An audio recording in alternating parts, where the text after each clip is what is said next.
Copy Radio presents original romantic audio series বসন্ত প্রেম।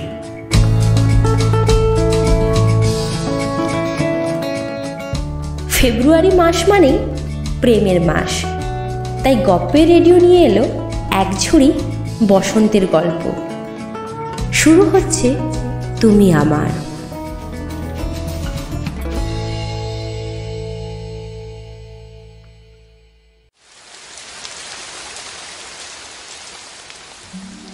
University থেকে বেরিয়ে সুচেতা অবাক হয়ে যায়। এ কি, এরকম অসময় বৃষ্টি? ভারী অদ্ভুত তো।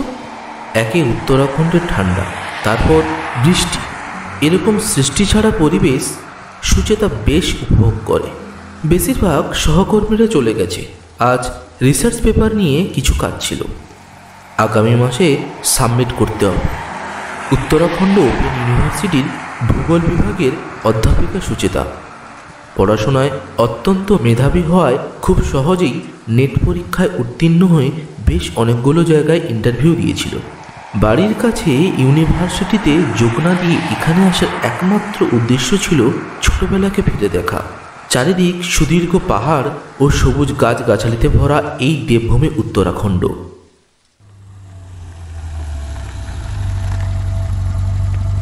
মেজর অরুণ দত্তের জিপটা বাড়ির সামনে দাঁড়াতেই ছোট্ট সুচেতা লনের ভেতর দিয়ে দৌড় দিল। বাবার আঙুল ধরে বাড়ির দিকে আস্তে আস্তে শুরু হলো প্রশ্নের পর প্রশ্ন। আচ্ছা বাবা, তুমি কি সব দুষ্টুদেরই শাস্তি দাও? মেরে ফেলো ওদের, দেশের সুরক্ষা করো, ওদের কিরকম শাস্তি দাও? তিনি মেয়েকে কোলে নিয়ে মজা করে বললেন, কি রকম শাস্তি দিই তা নির্ভর করে অপরাধের গুরুত্বের ওপর। জানো বাবা, আজ আমি মায়ের পোষা কাকাতুয়াটা উড়িয়ে দিয়েছি। মা তোমাকে নালিশ করবে। আচ্ছা বাবা, তুমি আমাকে কি শাস্তি দেবে? মেয়ের কথায় হেসে ফেললেন অরুণবাবু। মেয়ের গাল টিপে বলেন, আমার মেয়ের জন্য একটাই শাস্তি আছে। বলেই মেয়ের হাতে একটা চকলেট দিয়ে বললেন, এই, এটা দিদির সাথে ভাগ করে খাবে। ঠান্ডার শিরশিরে হাওয়ায় পুরনো কথা মনে পড়তেই সুচেতার মনটা বিষণ্ণ হয়ে যায়। উত্তরাখণ্ডের একটা ছোট্ট শহর হলদোয়ানিতে সুচেতা ওর দিদির জামাইবাবুর বাড়িতে থাকে। জামাইবাবু একজন আর্মি অফিসার, বছরে 1-2 বার আসেন বাড়িতে। সুচেতার মা অনুসূয়া দেবী আর্মি স্কুলের টিচার ছিলেন। মায়ের কাছেই সব রকমের শিক্ষা নেওয়া সুচেতা। মা আবার বাড়িতে টিউশনিও করাতেন। সময় জ্ঞান ও অনুশাসনের ব্যাপারে মা ছিলেন খুব স্ট্রিক্ট। এসব নানান কথা ভাবতে ভাবতে বেশ অন্যমনস্ক হয়ে পড়েছিল সুচেতা। উফ, কি আজব লোক রে বাবা, মিনিমাম কমন সেন্সই নেই। ওর প্রায় ঘাড়ের ওপর হুমড়ি খেয়ে পড়া একটা সাদা রঙের ইনোভা গাড়ির চালকের উদ্দেশ্যে এইটুকুই বলতে পেরেছিল সুচেতা। ব্যাস, মুহূর্তেই 6 ফিট লম্বা ফর্সা এক যুবক গাড়ির দরজা খুলে শটান এসে দাঁড়ায় সুচেতার সামনে। সরি ম্যাম, আসলে রাস্তার মাঝখানে এই কুকুরের বাচ্চাটা শুয়েছিল, তো ওকে বাঁচাতে গিয়েই ভুলটা হয়ে গেছে। সুচেতা ভালো করে তাকিয়ে দেখে সত্যি একটা কুকুর শুয়ে আছে। ইস, এখন নিজের উপর নিজেরই খুব রাগ হচ্ছে সুচেতার। লোকটা নিশ্চয়ই ওর কথাগুলো শুনেছে। না না, আমার কিছুই হয়নি, শুধু একটু ঘাবড়ে গিয়েছিলাম। টিপটিপ বৃষ্টিতে বেশ কিছুটা ভিজে গিয়েছিল সুচেতা, যদিও এখন বৃষ্টিটা ধরে গেছে। একটু শীত শীত করছে সুচেতার। ছেলেটি হয়তো সেটা বুঝতে পেরেই বলে, আপনি আমার গাড়িতে উঠে পড়ুন, আমি আপনাকে ড্রপ করে দেব। না না, আমি ঠিক চলে যাব। কিন্তু আমি তো আপনাকে এভাবে একা ফেলে রেখে যেতে পারবো না। ছেলেটার স্বভাবে কিরকম যেন তার দায়িত্ব কেন ছবি ফুটে ওঠে। সুচেতা ভাবে, ওর মতো এই ছেলেটারও হয়তো কেউ আর্মিতে আছে, বা হয়তো নিজেই। শরীর স্বাস্থ্য বেশ ভালো। এ মা, কি আবোল তাবোল ভাবছি আমি। ছি। নিজের ভাবনায় নিজেই অপ্রস্তুত বোধ করে সুচেতা। কতক্ষণ ঘুমিয়েছিল সুচেতার তা হুঁশ নেই। চোখ খুলতেই দেখল দিদি ওর মাথার কাছে চিন্তিত মুখে বসে আছে। কি হয়েছে দিদি? থাক বাবা, বাঁচা গেল। গতকাল বিকেল থেকে কি জ্বর তোর! সেই যে সংকেত গাড়িতে করে পৌঁছে দিয়ে গেল, আর তুই বললি শরীরটা ঠিক লাগছে না। দিদির কথা শুনে একটু অবাক হয়ে যায় সুচেতা। সংকেত? সে কে? সুচেতার কথা শুনে ওর দিদি চোখ বড় বড় করে হেসে ওঠে। কাল তোকে যে বাড়িতে পৌঁছে দিতে এসেছিল, সে ছাড়া আবার কে? ওহ, এতক্ষণে মনে পড়েছে সুচেতার।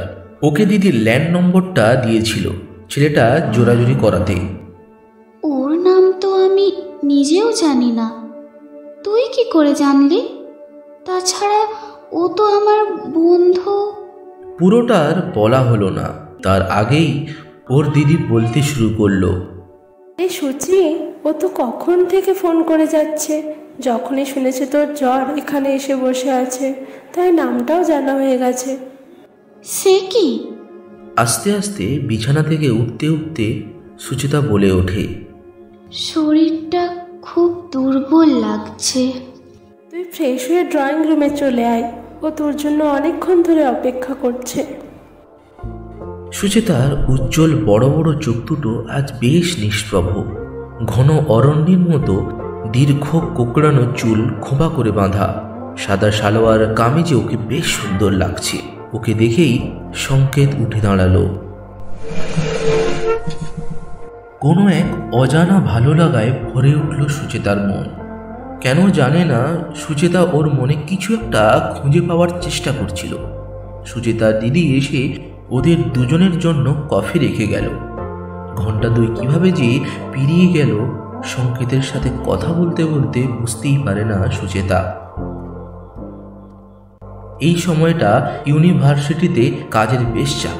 কাজের বাইরে নিজেকে নিয়ে ভাবার সময় পায় না সুচেতা। মাঝে মাঝে শুধু মায়ের সঙ্গে ফোনে কথা বলে। বাবার আকস্মিক মৃত্যু মায়ের মনে যে ক্ষতর সৃষ্টি করেছে তা পূরণ করা সুচেতার পক্ষে সম্ভব ছিল না। ভারতীয় সামরিক বাহিনীর ট্রেনিং ক্যাম্পে বিস্মরণ, যেখানে মেজর অরুণ দত্তর নেতৃত্ব ছিলেন। সেই সময়টা সুচেতার জীবনের একটা মোড়। দিল্লি থেকে মামা এসে ওকে, দিদি আর ওর মাকে নিয়ে গেল। 14 বছরের সুচেতা হঠাৎ করেই যেন প্রাপ্তবয়স্ক হয়ে গেল। উত্তরাখণ্ড থেকে দিল্লি, বাকি পড়াশোনা ওখানেই। আজকাল সংকেতের সঙ্গে বন্ধুত্ব কিছুটা সময় দাবি করে। এই কয়েক মাস দুজনেই দুজনের ব্যক্তিগত বিষয় অনেক কিছুই দুজনকে জানিয়েছে। সুচেতা লক্ষ্য করেছে সংকেত যেন ওর ব্যাপারে অনেক কিছু আগে থেকে জেনে বসে আছে। কাঠগুদামে সংকেতের বাড়ি, তবে এ বাড়িতে ও একাই থাকে। বাবা মা দিদি থাকে গ্রামের বাড়িতে। এক দিদি, তারও বিয়ে হয়ে গেছে। সংকেত অটোমোবাইল ইঞ্জিনিয়ারিং করেছে। আপাতত নিজেদের পারিবারিক ব্যবসা। এছাড়া নৈনিতালে ওদের একটা গাড়ির শোরুম আছে। আজ রবিবার, সুচেতার ইউনিভার্সিটি ছুটি। সংকেত ওর বাড়িতে কয়েকজন বন্ধুর সাথে সুচেতাকেও নিমন্ত্রণ করেছে। সকলের সঙ্গে সুচেতার পরিচয় করিয়ে দেবে, এটাই উদ্দেশ্য। আজ সুচেতাকে হালকা সবুজ রঙের শাড়িতে মোহময়ী লাগছে। খোলা চুলে মেঘের রূপ ধরা দিয়েছে। কাজল কালো চোখে নারীর হৃদয়ের রহস্য যেন থমকে গেছে। গোলাপি রঙে রঞ্জিত ওষ্ঠযুগ যেন সংকেতকেও কোনো নিষিদ্ধ হাতছানি দিচ্ছে। এতক্ষণ সংকেতের বাড়িতে বেশ সুন্দরভাবেই সময়টা কাটল। সকলেই খুব ভালো আর প্রতিষ্ঠিত। খুব তাড়াতাড়ি ওরা সুচেতাকে আপন করে নিয়েছে। একে একে সব বন্ধুরা ফিরে গেছে। সুচেতাকে বাড়ি পৌঁছে দিয়ে আসবে সংকেত। আজ সংকেতের মনে হচ্ছে সুচেতার মাঝে হারিয়ে যেতে। সংকেতের হালকা আলিঙ্গনের সুচেতার নিঃশ্বাস ক্রমশ গাঢ় হচ্ছে। সংকেতের আলিঙ্গন যেন আরো দৃঢ় হলো। ধীরে ধীরে ওরা গভীর চুম্বনে হারিয়ে যেতে শুরু করে। সংকেত যেন কত জন্মের তৃষ্ণা আজই মিটিয়ে নিতে চায় সুচেতার জিহা ও ঠোঁটের মিষ্টি রসে। হঠাৎ সংকেত জড়ানো গলায় বলে ওঠে, সু, তোমার বুকের কাছে ওই ছোট্ট কালো তিলটা এখনো আছে? ছিটকে সরে আসে সুচেতা। কে তুমি? সত্যি করে বলো, তা না হলে আমি কিন্তু চিৎকার করতে বাধ্য হব। ফুপিয়ে ওঠে সুচেতা। তুমি আমাকে চিনতে পারো নিশু? হলদয়ানিতে তোমার মায়ের কাছে পড়তে আসতাম আমি। বাবা নীতিশ জয়সওয়াল, আর্মি অফিসার। একবার ক্রিকেট খেলতে গিয়ে তোমাদের গাড়ির কাঁচ ভেঙে ফেলেছিলাম। তুমি বাবার কাছে নালিশ করেছিলে। খুব মার খেয়েছিলাম আমার বাবার কাছে সেই দিনে। এবার সুচেতা কাঁদো কাঁদো হলো। তার মানে আমি ক্লাস 5-এ পড়তাম আর তুমি 7-এ পড়তে? একদম ঠিক বলেছ। স্মিত হেসে সায় দেয় সংকেত। আর এসব তুমি শুরু থেকেই জানতে? তুমি প্রথম দিন আমাকে চিনতে পেরেছিলে, তাই না? জানতাম। আসলে ম্যাডাম তোমার এখানে আসাটা মন থেকে মেনে নিতে পারেননি। তোমার নিরাপত্তার কথা ভেবে অনেক খোঁজ খবর করে উনি আমার বাবার নম্বর পান এবং বাবাকে সব কিছু জানান। বাবা তখন ওনাকে আশ্বস্ত করে। আমি সব শুনি ম্যাডামকে জানাই যে আমি তোমার খেয়াল রাখবো। কলেজের নাম, কোথায় থাকো সবই উনি জানিয়েছিলেন। তোমার একটা ছবিও উনি আমাকে হোয়াটসঅ্যাপ করেছিলেন। তোমার দিদিও সব জানেন। এত বড় প্রতারণা! তুমি আমার ত্রিসীমানায় আসবে না। সুচেতা রাগে, দুঃখে, অভিমানে একাই ঘর থেকে বেরিয়ে আসে। পেছন পেছন পাগলের মতো ডাকতে থাকে সংকেত। সুচিতা, সুচিতা, সুচিতা, সুচিতা, সুচিতা। জীবনটা হঠাৎ কেমন ধূসর বর্ণ ধারণ করেছে। আজকাল আর ইউনিভার্সিটি যেতেও ইচ্ছে করে না সুচিতার। সেদিন সকালে সুচিতার দিদি ওর শোবার ঘরে এসে ঢোকে। নিজেকে অকারণে কষ্ট দেওয়াকে বোকামি বলে জানিস? তুই খামোকা সংকেতকে দোষী ভাবছিস কেন? দিদির কথায় চোখ মুছে উঠে দাঁড়ায় সুচিতা। এটা অন্যায় দিদি। কি অন্যায়? ও সেই ছোটবেলা থেকেই তোকে ভালোবাসে। কিন্তু দিদি, ও আমার কাছে নিজের পরিচয় গোপন করে বন্ধুত্ব করেছে। আর তাছাড়া কি সুচি? ও আমাকে সব বলেছে। সে ছোটবেলায় টিউশনের অন্যান্য ছেলেদের সাথে খেলতে গিয়ে ভুল করেও তোর বেডরুমে ঢুকে পড়েছিল, তাই ও তোর তিলের ব্যাপারটা জানে।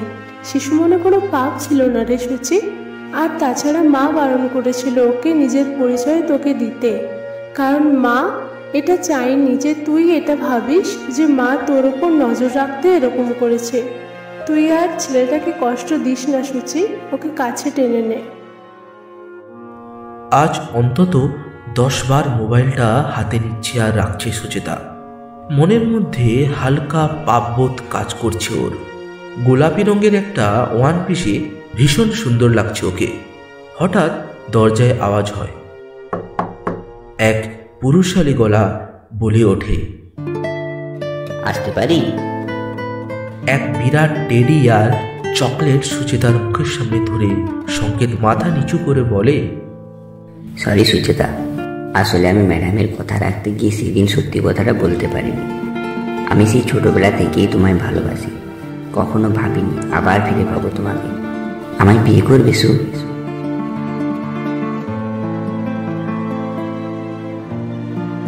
সুচেতা ছুটে এসে সংকেতের কোলে বসে সংকেতকে জড়িয়ে ধরে ওর ঠোঁটে নিজের ঠোঁট ডুবিয়ে দেয়। সংকেত আস্তে আস্তে সুচেতার ওয়ান পিসের ঘাড়ের কাছের ফিতেটা খুলে দিতেই স্তনের উপরকার আভরণটা সরে যায়, আর তাতেই সংকেত ওর বহু আকাঙ্ক্ষিত তিলটা দেখতে পায়। আর মুহূর্তেই একটা চুম্বন এঁকে দেয় তিলের উপর, আর দুজনে একে অপরের মধ্যে হারিয়ে যেতে থাকে।